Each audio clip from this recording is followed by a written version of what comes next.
Today we're reading chapter 5. It was a very good thing God was always rescuing his people, because it seemed that no matter how many times God saved his people, the Israelites were never quite safe from themselves. See, after God delivered his people from Egypt, he gave them a lot of commandments. This wasn't to punish them, but to help and protect them. They were good commandments, and if they obeyed the commandments, God's people would be blessed. There would be food and children and long life and protection and a new home.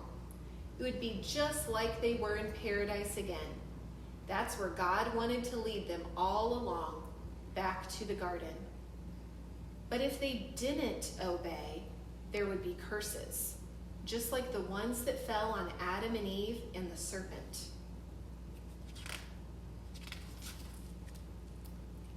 As you might have guessed, the people didn't do so well obeying God's commands.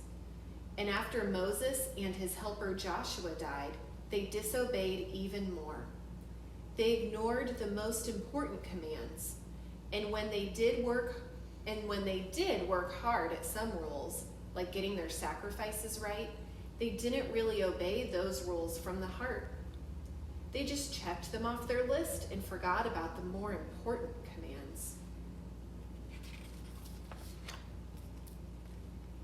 Not that God's people deserved it, but God finally gave them their promised land. God did the work to get them in, but God's people didn't do the work to drive everyone else out. This caused a lot of trouble for the Israelites.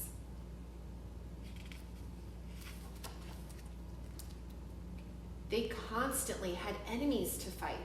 And worse, they constantly had to fight the temptation to be just like their enemies. Sometimes things would go well for Israel when they had a good leader and when they obeyed, but most often things went poorly.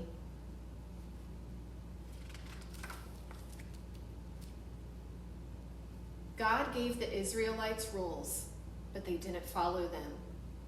God made his dwelling among them, but they didn't act like they wanted him to stick around. God sent prophets, but Israel didn't listen.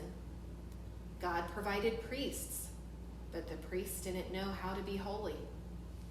Later, God gave them kings, but the kings were a royal pain. Israel was a mess.